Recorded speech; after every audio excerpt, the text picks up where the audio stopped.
Here's a shot of a Torx screwdriver from Amazon that actually could be very useful for removing the board and reinstalling the board. It's got a sharp screwdriver shank, so we can actually use it to remove the board. It's got the 3/32, the 5/32, and a 1/4" adapter, which we'll need for the capacitors. And it can torque the 17" pound we need and the 25" pound we need for reassembling. So, Amazon.com.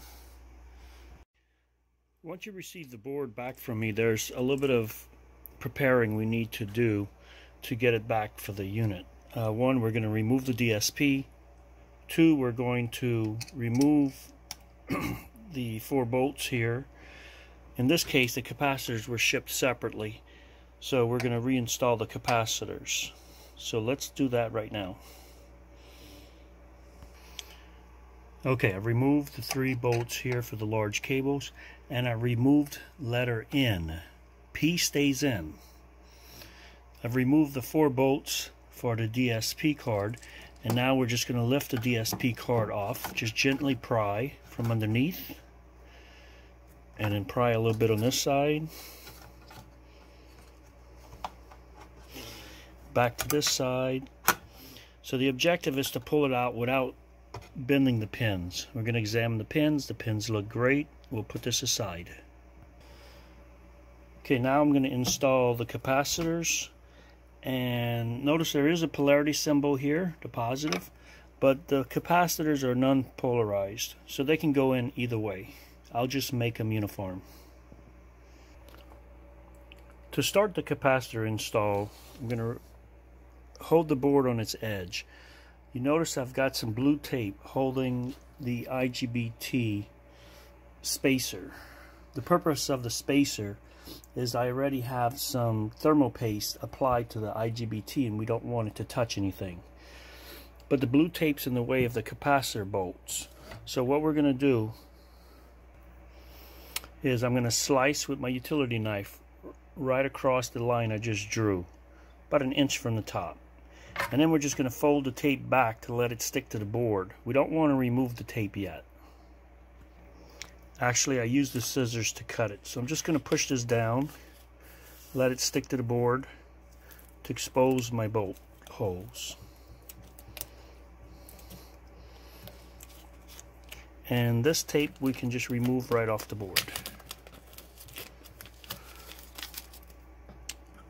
Don't let the board lay against your surface here, because these large resistors will get compressed.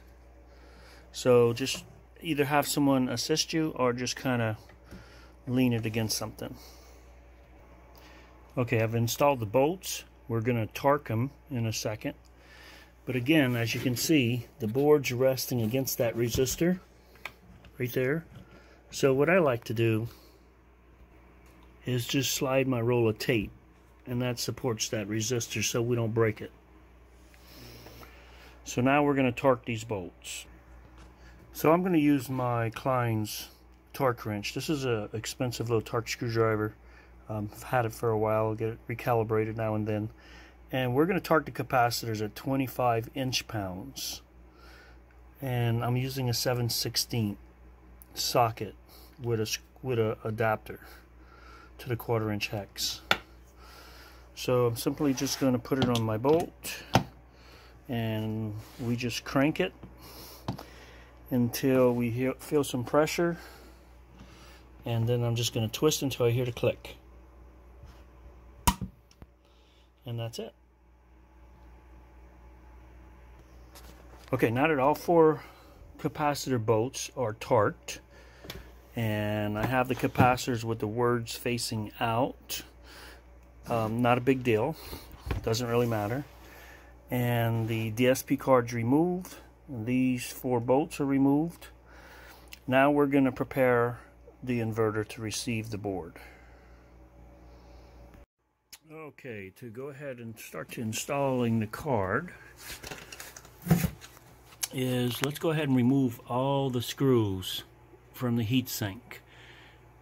Keep note that this one here has the ground washer, And these two are the tiny screws, or short screws.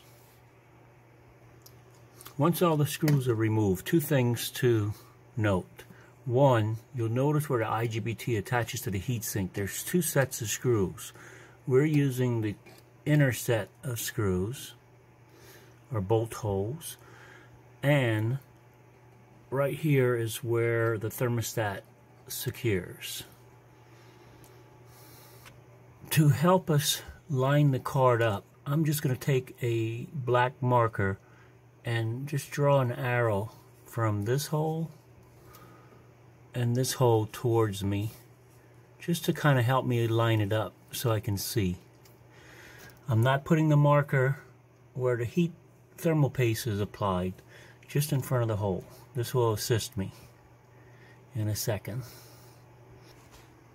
Okay, here's our card. I'm just holding it right in front of the inverter. Our next step is to go ahead and remove the rest of the blue tape and the thermal paste protector. Just going to peel that right back and remove all the blue tape from the board. Okay, this is an image of the thermal paste protector.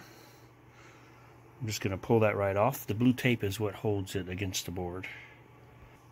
Okay, there's the IGBT with a very, very thin layer of thermal paste applied. And there's that little protector we just pulled off. If you're sending a board back to me, please send me back that little protector. Okay, I'm doing this by myself, but this is where a second person would also help. What I want to do is set the board in the inverter without touching the thermal paste to anything. The purpose of that is I still need to hook up the thermostat, so I just want to lay the board so it's out of the way.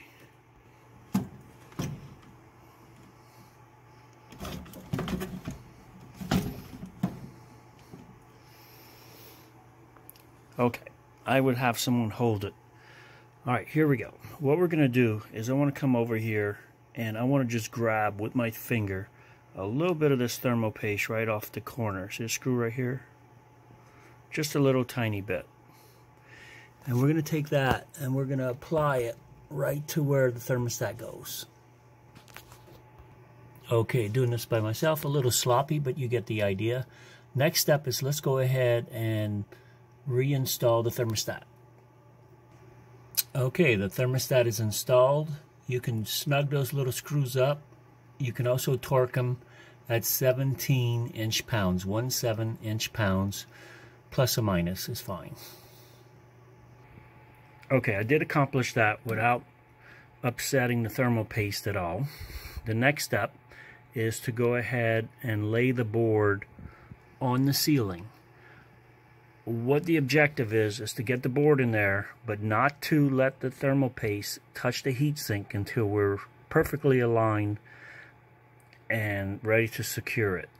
And the way I'm going to do that is I'm going to use these back two holes, the mounting holes here and that one.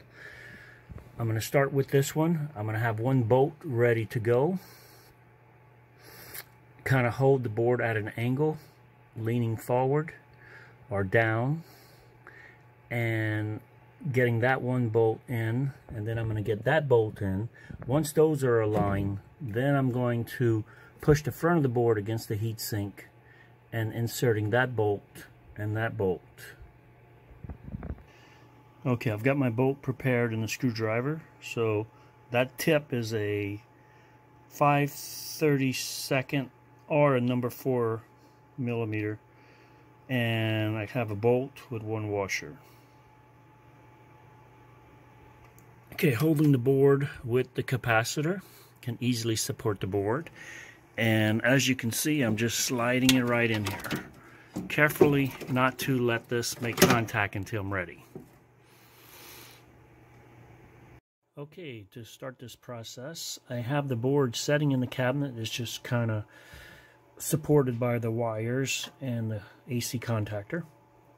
And I'm going to reach my right arm underneath the AC contactor and grab a hold of the capacitors. Then I'm going to lift the board just a little bit, and you see there's a control transformer back here, right here. And I'm going to let the capacitor rest on top of that control transformer.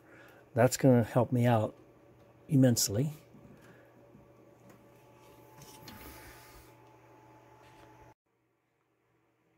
Okay, here you can see I have my 4 IGBT bolts ready, and one's actually placed in my screwdriver.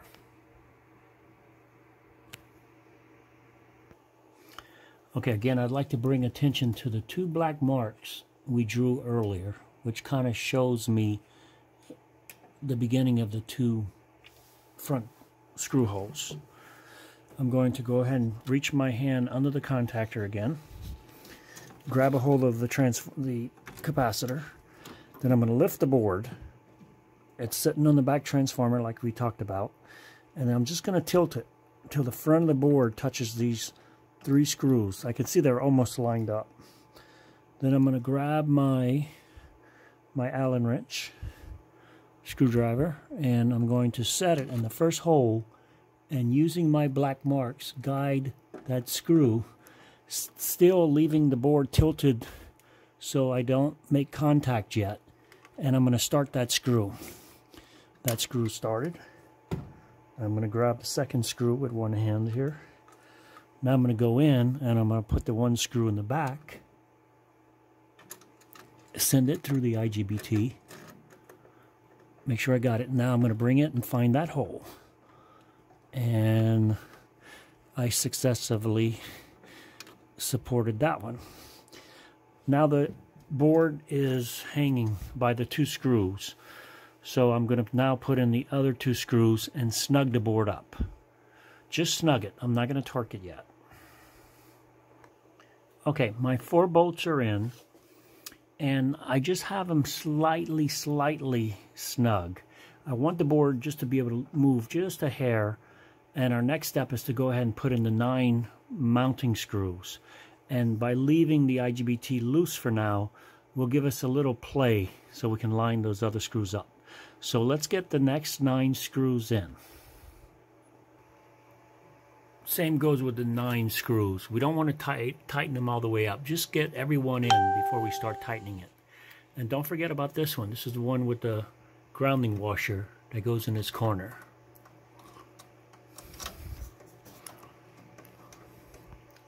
Okay, once you have all 9 in, you can go ahead and use the torquing screwdriver. I have it set at 10 inch-pounds, and we can torque all 7 screws. So let's get that done. Okay, now that the 9, I think it's 9 mounting screws are all torqued to 10 inch-pounds, this is the most important part. We want to torque the IGBT screws to 17 inch-pounds. So that's close to 17. So we'll get that guy set up in here. Alright, maybe you can see it in there. And I'm just going to keep turning until this baby snaps. And then I'm going to alternate. Then I'm going to do this one here, then the one to my front right. Get all those torqued to 17 inches. Very important. Do not forget that step. Okay, the board is now re-supported. That wasn't too hard. Just requires some mechanical ability, some patience, a little bit of time, and some steady hands. Our next step is to go ahead and reinstall the DSP card. So we're going to do that now, and also there is a separate YouTube video I made on how to remove and replace the DSP card. Be good to watch it. So I'm going to go ahead and replace this and watch my other video for a detailed description. Okay, that was a piece of cake. And again, I'm just going to torque these little screws at 10 inch-pounds. And let's do all 4. And then we're going to start reassembling the cables. Okay, we're going to start with the 5 large cables. So there's the 3 here. We've got the loop, and then we've got this one here in. So I'm going to go ahead and put the end in. To make it easy, I'm going to use a Phillips screwdriver for the IGBT screws for the wires. And then when we go to torque, we'll convert over to a 5/16 nut driver. So using that, I'm just going to catch that end wire. A little easier with two hands. Okay, I had to use two hands, but I got it done. Notice how this resistor here has a wire coming out, and this can make contact with that wire. It really doesn't matter, but I like to move it over just a little bit, like that, so we don't get close. And again, we're going to come back and torque these up with the 5/16. And now let's go ahead and insert these 4 wires here. Okay, we're going to start with these. I'm using two hands now, it'll be a little easier. There's my W. And I think the U is the next one. And then the V. Just push those right in there. And then we'll look on the back side and get the 3 screws in. Okay, so I see the first one's W, the second one's V, the third one's U.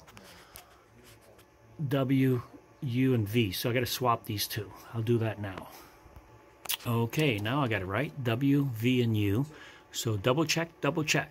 All right, now I'm going to just get those 3 bolts in right there. Okay, that was a piece of cake. And again, when I'm all done with the 5 wires, I'll come back and torque them.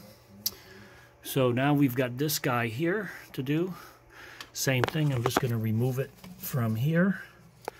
Slide it in, verify my arrows are correct. Stand by. Okay, look, the arrows worked out perfect. The arrow's going up. That arrow's going in. You can see that. I also was able just to thread it back through the 2 wire tie wraps. And I also have it re-terminated. So now there is 5 bolts total, and we're going to torque those to 17-inch pounds. Okay, 17-inch pounds, or close to it. For this, I'm going to use the 5/16 nut driver so I can get a real good grip on the head of the bolts. And starting with this one, and I'm just going to turn it. There it is. And the same thing with this one here. Just to be safe, I want you to do this one. This is the P terminal. And then we're going to do the next 3.